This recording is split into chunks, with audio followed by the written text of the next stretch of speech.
Hello everyone, this is Bowser Galaxy 10. Best movie so far. Welcome to a rambling review of Spider-Man Homecoming.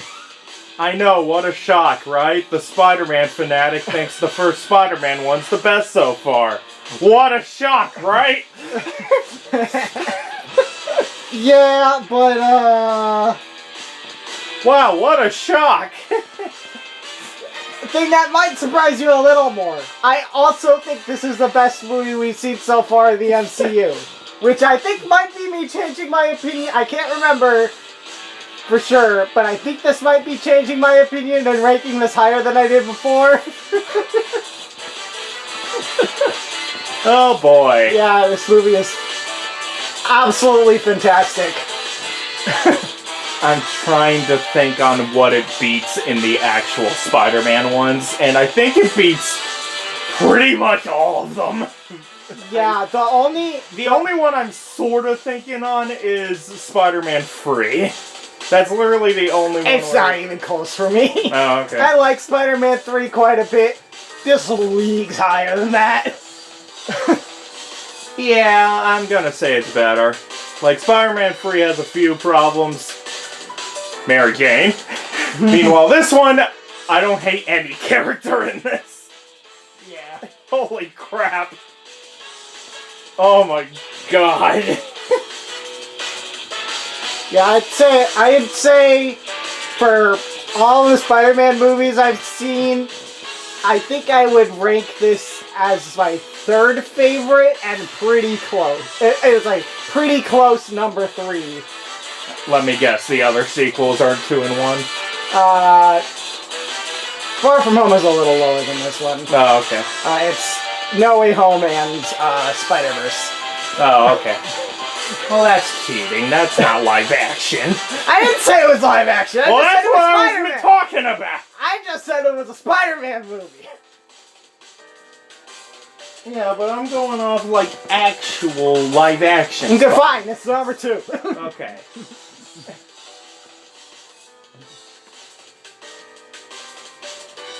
Yeah, this is my favorite live action Spider-Man so far. Like, not movie, actual character. Like, this is my favorite of Spider-Man. Like, holy crap, he does such a good job! Tom is fantastic. Holy shit! He is... My god. He is a dorky kid. The only way I'd say something wrong about him is nitpicks. He does it so perfectly. I don't think he has a flaw being Spider-Man in this. Yeah, the only thing I could think of someone could, like, this isn't actually a point I would take against him, but the only thing I could think of that would be something someone might take a point against him is that he's arguably not all that faithful to the original. Mostly just because he has a bunch of Iron Man tech and stuff, but who freaking cares? It works with the MCU. I have no issue with it.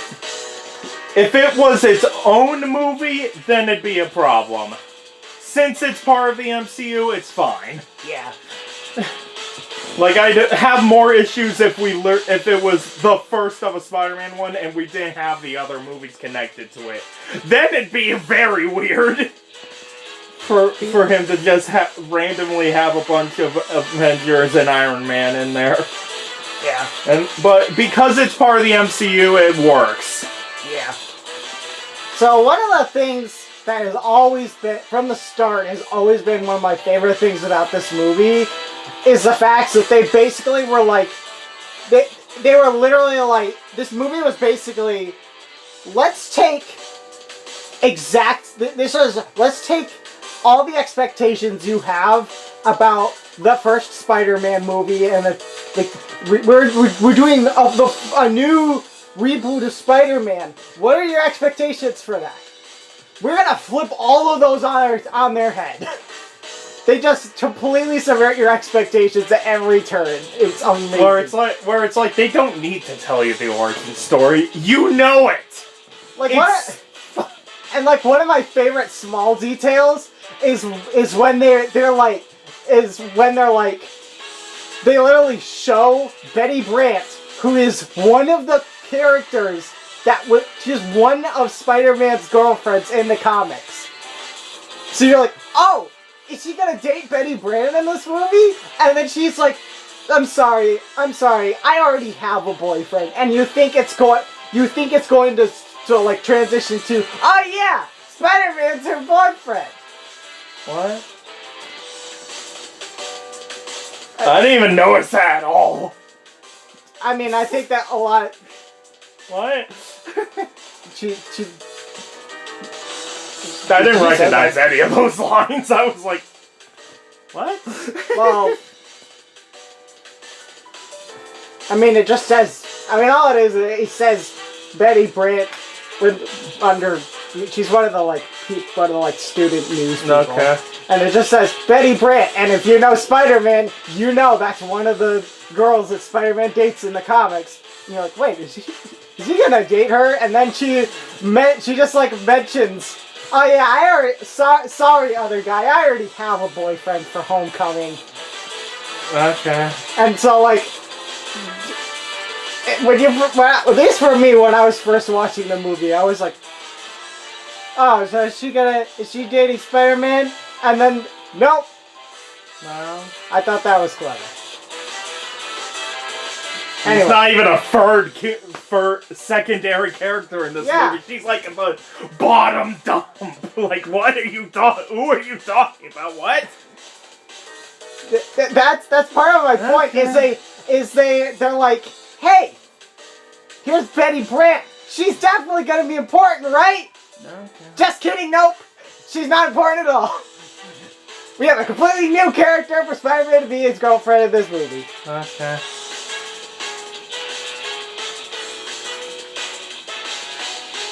Thanks for alienating me 100% of the way. Because I was like, who? What? Sorry. I was like, what scene was this? What? Sorry, but that's the thing that happened, and I thought it was really cool. Cool, 2 minutes of something that I didn't even catch. Maybe viewers will understand. Okay. Maybe viewers will understand. Okay. So anyway. Do you want to talk about an actual character from the movie? Ned? You talking about Ned? Which one was Ned? He's his best friend. Oh, okay. Okay. Desk guy. Got it. Guy in the chair. Yeah, guy in the chair. Ned honestly, like if they like, Joel, you won't kill me, right? Yeah, I won't. I think he's slightly better than the girl from the Amazing duology. Better than Gwen Stacy? Yeah, I'd say he's slightly better than Gwen Stacy at the job of helping Spider-Man. Yeah. Where it's like they have obviously been friends for like years. Yeah, it's amazing. He's pretty great. That is awesome. We all love Ned. Yeah. I also love that they're taking advantage of the fact that Disney owns Star Wars and they could just throw Star Wars into the movie like it's nothing. Yeah. It's like, what a perfect way to show how nerdy these two are. Also, just what a perfect way to actually have him reveal Spider-Man. Yeah. Spider-Man reveal. And him just asking a bunch of questions is just hilarious. Yeah. You do have to wonder how nobody overhears them, though. Well, that's why he's probably like, shut up. I mean, yeah, but still. Well, he does cause some conflict near the beginning of the movie because of him not shutting the hell up. Yep. But yeah, he's great. Like, and also, he took down Shocker number 2, and that was cool. Shocker! Okay.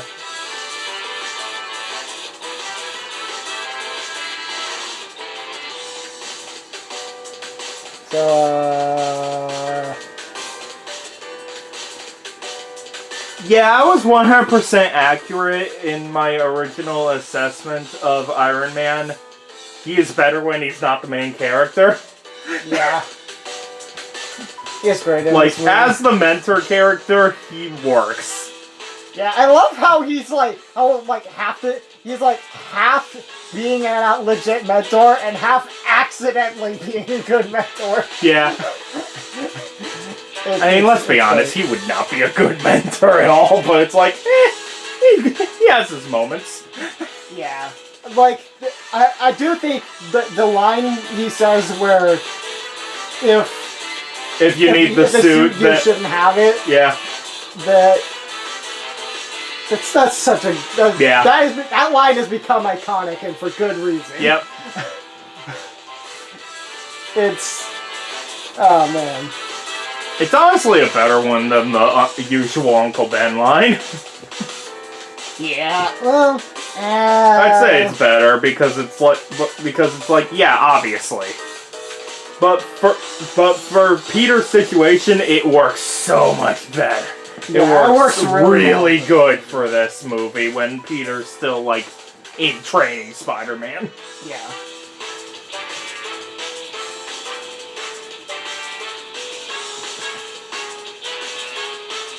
Spider-Man doesn't have a hate in this series either, and I kind of like that as a change.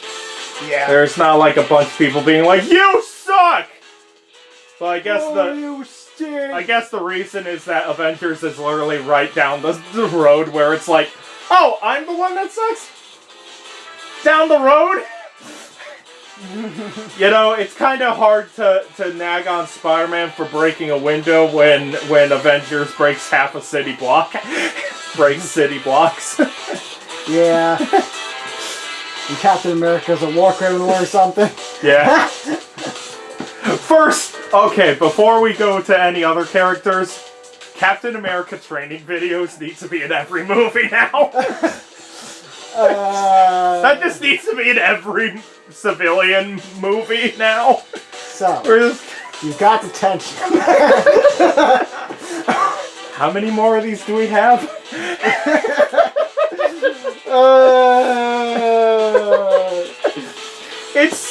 It's 100% accurate to what America would actually do. Yeah. And I love absolute comedy gold. Mm-hmm. Oh, I love it so much. Me and your friend gym teacher here. I loved how Captain America pointed the wrong way. Oh, he did? I didn't even know that. He was like, me and your gym and your gym teacher here, and he's like, where Captain America's not even pointing the right way to the gym teacher. It's the little things.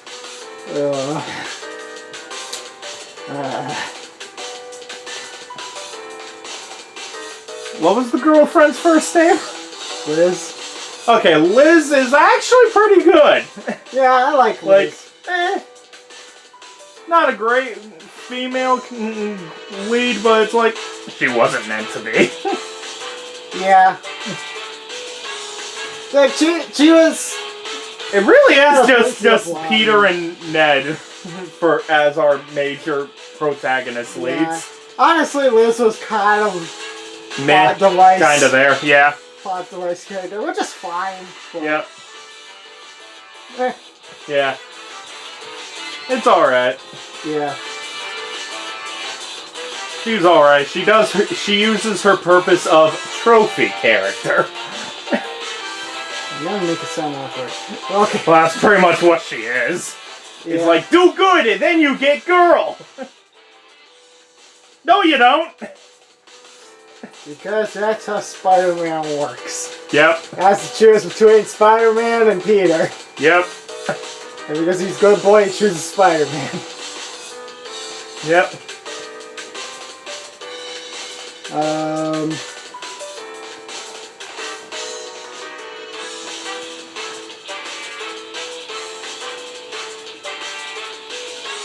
The one-liners from MJ are hilarious.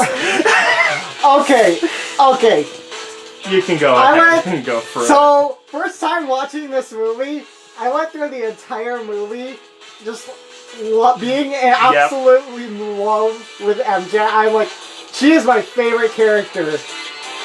And Isn't she called Michelle mostly? Yeah, or yeah. something? They said her name is Michelle like once or twice. But I did not. I actually completely missed that on my first viewing, or just forgot. Yeah, but I saw it on the first viewing, so I was like, okay, why does Joel love this one-liner character so much? And it was just reminding me of the 4 movies where there's that one nerdy chick who keeps making one-liners, and I was like, that should have been the girl instead of whoever that her name is. Note, I don't remember her name either, but screw off, I don't care. Anyway, we get to the end where it's like she's done all the one-liners. Legitimately, I lean over to my dad at one point, and I'm like, she's like my favorite character in this movie, and I'm really upset that I don't know what her name was. Literally, like 1 minute later, my friends call me MJ, and I'm like, God dang it, I've been played! And I'm like, son of a bitch. I've been played! They did this on purpose! She was a one-liner character, and she's still better than MJ for the whole original trilogy. Wow. Oh man, MJ. Yeah, best MJ so far. Yeah. Though that bar's not really set very high. Yeah, we went from B- to A+ real fast. I wouldn't even say A+, like S. B- to A. She doesn't do anything in this movie, Joel.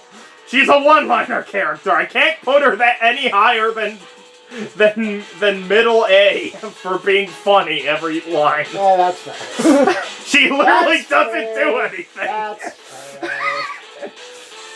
She's funny, and that's all she has right now. If she shows up later, then she can go higher. That's fair. Does she show up later? Yes. Okay, good.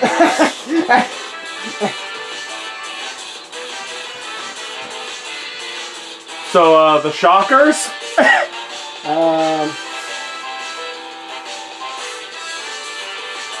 Honestly, they work as a secondary antagonist. Yeah, they're fun. Like, Shocker's not really one to be major antagonist, so I think turning him into villain sidekick worked. Yeah, and it was also just really funny for the scene when Spider-Man's like hanging onto the van when he first is trying to catch Shocker 1, and I was just able to just be like, "Get back here, Shocker!" Mm-hmm. So the opportunity for that line was fun. Yep. And also, I loved Joel for one of the ending scenes when Vulture meets someone later in the prison, and Joel's like, "I think that might be Shocker 1," and I'm like, Joel! And then I'm like, Shocker 1 is literally ash on the bottom of Vulture's shoe bat 5 days ago. Yeah. What are you talking about? Yeah.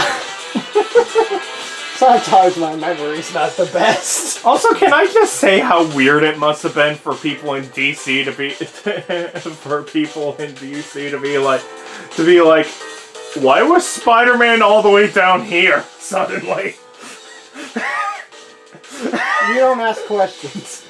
We just go, yeah, Spider-Man, clap, clap, clap. It's probably why Vulture was able to figure it out so easily.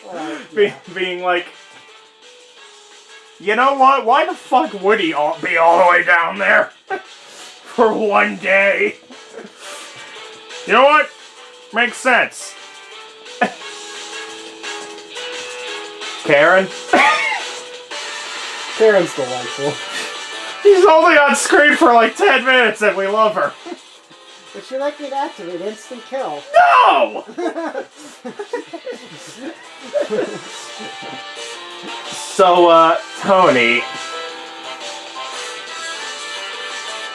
I know you didn't expect it, but why'd you even add it? I need to kill someone. And also, It superhero, you have to kill people. Also, if you make the robot force Peter, why have the robot immediately go for her? Like, minimal threat detected. Nuke option chosen. What? The assumption was that he knew how to use the suit by then. Yeah, I guess. Yeah, I don't know. Also, him in the factory is just hilarious with Karen. Yeah. Where it's like, how long's it been? 35 minutes. What?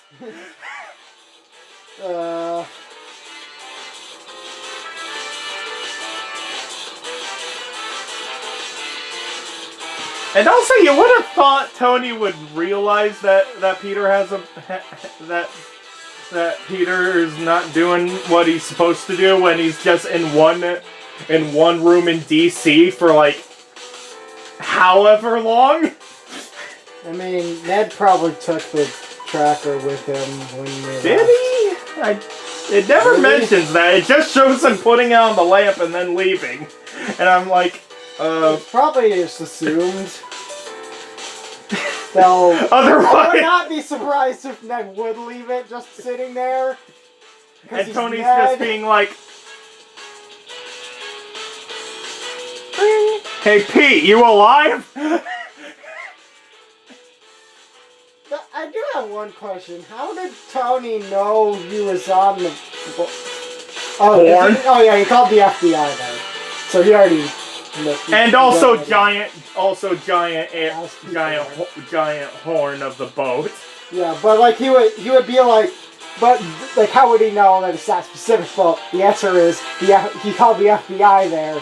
He already knows that's where. Someone would probably yeah, he hears boat and he's probably like, he's going this cheeky bitch. Yeah. Okay, so yeah, that's still kind of not the Vulture yet. Yep. The villain. Oh boy, this is the best this is one of my favorite things of Vulture I've seen. Yeah. Like, for the first time, I think this is the first time he's shown up in a live-action movie. Was he in Amazing 1? They had his wings as a foreshadowing and at the end of 2. Oh right, yeah. So I guess they already made an idea for Vulture, so they were like, "Hey, you mind throwing this in this one?" Yeah. And like, I think he's for first villain for Spider-Man to face, Vulture's a pretty good one. Yeah, I think he's one of the. I think this is one of the. I think this is probably one of the strongest one-off villains in the MCU. I think. Yeah. Like the only villains I could think of that pop into my head as like, yeah, that's a better villain in the MCU. Like Loki and Thanos, who are like. Yeah. Loki's super recurring character, and Thanos is like the big bad. Yep. So like. But yeah. Adrian Toomes is freaking Jesus Christ. Also, the fucking tension when he finds out he's the dad is like, Jesus Christ. That twist is another one of my favorite parts of this movie. I was like, man, I'm really enjoying this movie a lot. I think this might be my favorite Spider-Man movie.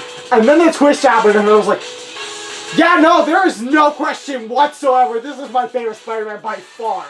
Because I'm like, this right here, this twist right here, yeah, unbelievable that they, I cannot believe that they managed to make an original Spider-Man twist that feels so much like a Spider-Man twist. Yep. That is, I was like, this is exactly what would happen to Spider-Man. Is it 100%? So now that I'm thinking about it, it's kind of familiar to the original trilogy when Norman Osborn's actually a friend of Peter Parker and Yeah. he just joins Harry and Peter's like Thanksgiving or whatever it was. Yeah, I think like It does have a little bit of that, so it does have that bit of tension, but this one's way more tense. Yeah. Because first off, Adrian's not a loon like in the original movie. You can't do this to me. Meanwhile, Adrian is like, Jesus Christ, and he feels so real. He feels so real in those scenes where he's like, Dad, with an unknown story, and then the drive where he's slowly figuring out Peter is Spider-Man because his daughter won't shut the frick up. Yeah. Honestly, I almost like, on the one hand, I do like Sandman in Spider-Man 3. I almost feel like he's Sandman despite Spider-Man 3 done better though. What about Sandman? Like they're kind of the same idea of I'm doing all this crime but I'm doing it for my family kind of thing. It feels a little bit more real version of that. Maybe I completely forgot Sandman even had a family in Spider-Man 3. Mostly because his family hates him, but Yeah, but it's like, this one makes way more sense, though. yeah. And also is a nice... And is also nice payoff to the foreshadowing previously where Adrian's in the HQ being like, yeah, my family has no idea what I'm doing. Where it's like, maybe I'll tell your Shocker 1's being like, maybe I'll tell your wife what you've actually been up to. Yeah. Where it's like, I figured we would be like, we're gonna meet his family at some point. I feel like we're going to. And then it's just long enough where I forget about the plot point, and then we see him in the house and we're like, oh! Yeah. Gosh. Also, what the frick is up with Marvel films and Climaxes being plane-related? I don't know. That reminds me though, the scene where it's Spider-Man under the rubble. Yeah. That... One of the best Spider-Man scenes in all of movie cinema so far. It's... Oh man. Like, that is probably my favorite moment of all of Spider-Man so far. Like, yeah, I think that was like what... That, I remember talking with one of my friends about that scene, and I totally agree with what he said about it. That was like the moment when he went from, yeah, I really like Tom Holland as Spider-Man, to sort of like, oh my gosh, Tom is an incredible actor, because, oh my goodness, he plays the scared kid. Yeah. Like, you're like, oh yeah, he's freaking 15! That's truly the point where Peter turns into Spider-Man. Yeah, it is. Like, that is the true point of becoming a hero, is that exact point. It's such a brilliant scene. Yeah. And the climax is great. Yeah. And also, I was so happy where it's like Peter realizes something bad's gonna happen to the villain, tries to stop it, where it's like, I love when Spider-Man does that. Yeah. Peter's just a good boy who wants everyone to be okay. I honestly wasn't sure if we were going to get Adrian, if Adrian was gonna get killed or not. Yeah, I honestly couldn't. I'll be honest, I could not remember if he dies or not. Which honestly really works. Yeah. Where it's like there have been multiple cases in the Spider-Man, like in the previous Spider-Man movies, where the villain dies even though Peter's trying to help them or so.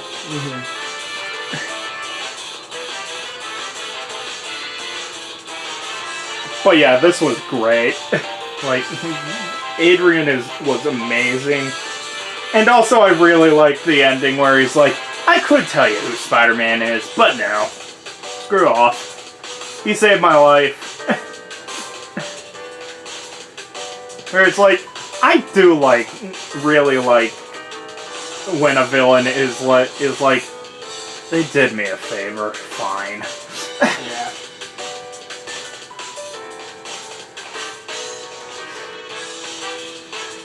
So also the part about, what about the part about him rejecting Tony's offer to join the Avengers? Comedic gold. It's very funny, but it's also like yeah. It's also like one of those moments where, like, I feel like this is like a pattern. I mean, first off, I already knew it was coming because I've seen screenshots of the other Avengers movies. He's not right there on the main front most of the time. Where it's like, I figured that he wasn't gonna join. I was just like, how is he not gonna join? Where it's like, that made sense. And then just the fact that Tony had the freaking press room and it's like... Hey Pepper! You wanna marry me? And she's like, oh, gosh dang it, You Tony. idiot! Yes. You idiot! My Yes! idiot, yes! You idiot, yes, I'll marry you, you stupid head. Tony and Pepper are perfect for each other. You are a dumbass. Well, you're my dumbass. Yep. I'll be in it. Come in like a minute. So I don't slap you in the face.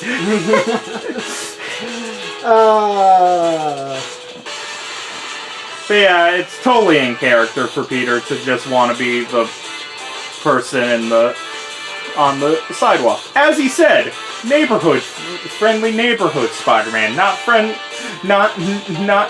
galactic savior Spider-Man. None of that cosmic Spider-Man crap in here. But yeah, best one so far. Best Spider-Man so far. Best Marvel film so far. What a shock! Yeah, this movie is an absolute delight. What a way to start a trilogy. Yep. A trilogy we're not gonna get to the rest of in quite a while. Unfortunately. God damn it. Okay. Yeah, any other thoughts on Spider-Man before we go over what's next? I think that's about it. Okay. Alright. Oh wait, Flash. Flash sucks in a good way. Yeah. That's about it. We ruined this car. Haha. Yeah.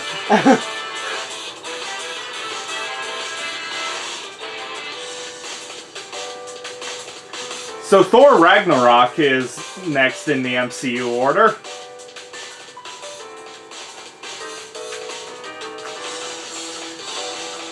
Is this one of the good 4 movies or bad 4 movies? Because there's like 2 of each at this moment from what I've heard. It's the one that 90% of people think is the best Thor movie ever, and 10% of people think it's really stupid. I'm in the first camp. There are a few people who really hate it, but most people think it's amazing. So I'm gonna be honest, it's not gonna be that hard to beat the first one for me. Yeah. Or it's like, the first one's just kinda okay. And then there's Dark World, where it's like, I doubt it's going to fail that hard. Yeah, I don't think even the Ragnarok haters say it's about Dark World.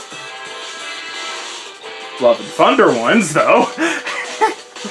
Yeah, that's gonna be fun to go to. That'll be fun later. I have not seen Love and Thunder, But yeah, next MCU one is Thor Ragnarok, but there will be a review in the middle of this one and Thor Ragnarok.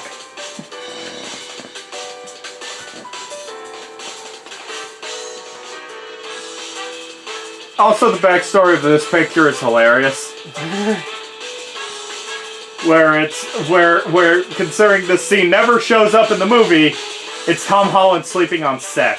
And they just took a picture. They just took a picture of Tom Holland sleeping on set while in costume. Which honestly fits even more for a Spider-Man film. Where it's like, yeah, that makes sense.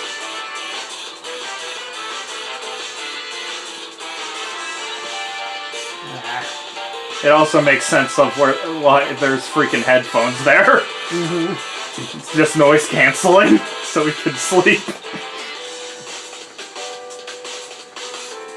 Yeah, great movie. What a shock. What a shock! The person who likes all the other Spider-Man movies, except Nate probably too. Don't kill me.